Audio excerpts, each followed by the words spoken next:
Hello friends, તો સ્વાગત છે તમારું મારી ચેનલ બિંદીઝ હોમ કિચનમાં। તો ફ્રેન્ડ્સ, આજે હું તમારી સાથે શેર કરવાની છું એકદમ ટેસ્ટી એવા અપ્પમની રેસીપી, જે સવારની ભાગદોડમાં ખૂબ જ જલ્દી એટલે 10 જ મિનિટમાં બનીને તૈયાર થઈ જાય છે, જે તમે બાળકોને ટિફિનમાં પણ આપી શકો છો। જે ટેસ્ટી હોવાની સાથે સાથે એકદમ શાકભાજીથી ભરેલા એટલે હેલ્ધી પણ છે। તો ફ્રેન્ડ્સ, વિડીયોમાં એન્ડ સુધી બન્યા રહેજો। વિડીયો ગમે તો લાઈક કરજો। હવે ચાલો રેસીપી શરૂ કરીએ। ઇન્સ્ટન્ટ અપ્પમ બનાવવા માટે મેં સૌથી પહેલાં 1 કપ જેટલી સોજી લઈ લીધી છે। હવે આપણે તેમાં છાશ એડ કરીશું। તો અહીંયા મેં 1 કપ જેટલી છાશ લીધી છે। હવે આપણે છાશને સોજી સાથે એકદમ પરફેક્ટ રીતે મિક્સ કરી લેવાની છે। તો અહીંયા તમે છાશની જગ્યાએ દહીંનો ઉપયોગ પણ કરી શકો છો। તો તમે જોઈ શકો છો કે અહીંયા આપણે છાશ સાથે સોજીને સરસ રીતે મિક્સ કરી લીધી છે। તો વધેલી બીજી છાશને પણ આપણે તેમાં એડ કરી લઈશું। તો સોજીને આપણે ફૂલાવવાની છે। તો અહીંયા 1 કપ સોજી સાથે 1 કપ છાશનું માપ એકદમ પરફેક્ટ છે। હવે આપણે તેને સારી રીતે મિક્સ કરી લેવાની છે। તો તમે જોઈ શકો છો કે અહીંયા આપણી સોજી સરસ રીતે છાશ સાથે મિક્સ થઈ ગઈ છે। તો હવે આપણે તેને રેસ્ટ પર મૂકવાની છે। તો આપણે તેને 5 મિનિટ સુધી ઢાંકીને રેસ્ટ પર મૂકી રાખીશું। તો હવે અહીંયા 5 મિનિટ જેવું થઈ ગયું છે અને તમે જોઈ શકો છો કે સોજી આપણી સરસ એવી ફૂલી ગઈ છે। તો હવે આપણે તેમાં બધા જ શાકભાજી એડ કરી લેવાના છે। તો મેં અહીંયા 1/4 જેટલું કેપ્સિકમને ઝીણું કટ કરીને લીધું છે। કેપ્સિકમને પણ મેં અહીંયા એડ કરી લીધું છે। સાથે જ મેં અહીંયા 1/4 કપ જેટલું ગાજર લીધું છે ઝીણું કટ કરીને। તો આપણે ગાજરને પણ તેમાં એડ કરી લેવાનું છે। તો મેં આ ગાજર પણ એડ કરી લીધું છે। તો સાથે જ મેં અહીંયા 1/4 કપ જેટલી ઝીણી ચોપ કરેલી ડુંગળી લીધી છે। તો આપણે તેમાં ડુંગળીને પણ એડ કરી લઈશું। તો મેં ડુંગળીને પણ એડ કરી લીધી છે। તો હવે આપણે તેમાં અડધું કટ કરેલું લીલું મરચું લીધું છે। જો તમે બાળકો માટે બનાવતા હોય તો મરચું સ્કીપ પણ કરી શકો છો, એટલે મેં અહીંયા ઓછું એડ કર્યું છે। સાથે જ મેં 2 ચમચી જેટલા લીલા વટાણા પણ એડ કરી લીધા છે। તો શાકભાજી અહીંયા તમે તમારા ટેસ્ટ પ્રમાણે લઈ શકો છો। તમને જે પણ શાકભાજી ભાવતા હોય એ તમે આમાં એડ કરી શકો છો, કે જે ન ભાવતા હોય એ સ્કીપ પણ કરી શકો છો। પણ બાળકો માટે શાકભાજી ખૂબ જ હેલ્ધી હોય છે।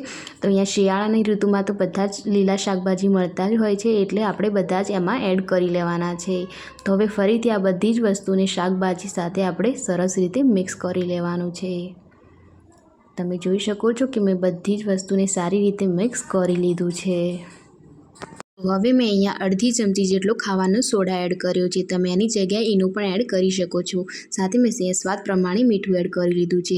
હવે આપણે સોડાને એક્ટિવેટ કરવા માટે મેં અહીંયા અડધો લીંબુનો રસ પણ એડ કરી લીધો છે અને સોડા સરસ રીતે એક્ટિવેટ થઈ ગયો છે। હવે આપણે બધી જ વસ્તુને ફરીથી મિક્સ કરી લઈશું। હવે અહીંયા આપણે 2 થી 3 મિનિટ સુધી તેને સતત હલાવશું, જેથી તે બેટર સરસ રીતે ફ્લફી અને ફૂલી જાય। તો આપણે તેને સારી રીતે મિક્સ કરી લઈશું। તમે જોઈ શકો છો કે આ બેટર આપણું સરસ રીતે ફૂલીને ફ્લફી થઈ ગયું છે અને એકદમ લાઇટ પણ થઈ ગયું છે। અમે મિક્સ કરી લીધું છે અને આપણે અપ્પમને વધારે ટેસ્ટી બનાવવા માટે આપણે એકદમ ટેસ્ટી વઘાર કરીશું।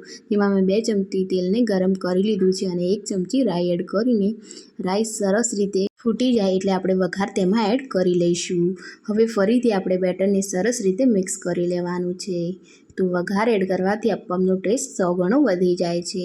તો અહીં આપણે બધી જ વસ્તુને સારી રીતે મિક્સ કરી લેવાનું છે। હવે આપણે અપ્પે પેનને ઓઇલથી ગ્રીસ મેં કરી લીધું છે। હવે આપણે બધી બેટરને અપ્પે પેનમાં એડ કરી લેવાનું છે। તો મેં આ ચમચીથી બેટર એડ કરી લીધું છે। તમે જોઈ શકો છો આપણે આ જ રીતે આખા અપ્પે પેનમાં બેટર ફિલ કરી લઈશું। મેં બધા જ મોલ્ડમાં બેટર ફિલ કરી લીધું છે। હવે અહીંયા આપણે ઉપરથી થોડું એવું તેલ એડ કરીશું। આપણે વધારે તેલ એડ નથી કરવાનું, બસ આ જ રીતે તમે વિડીયોમાં જોઈ શકો છો એ જ રીતે મેં ઉપરથી થોડું સ્પ્રિંકલ કર્યું છે। હવે આપણે ઉપર ઢાંકણું ઢાંકી લઈશું અને તેને મીડિયમ ગેસની ફ્લેમ ઉપર થવા દેવાનું છે। પછી જ આપણે બાજુની સાઈડ પલટવાની છે। તો તેને થવા દઈશું।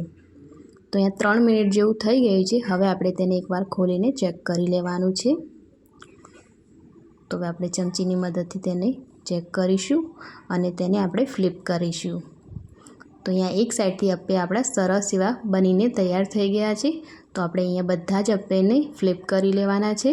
તમે જોઈ શકો છો કે એની એક સાઈડ સરસ રીતે કૂક થઈ ગઈ છે. તો આ જ રીતે આપણે બધી સાઈડથી તેને ફ્લિપ કરી લઈશું.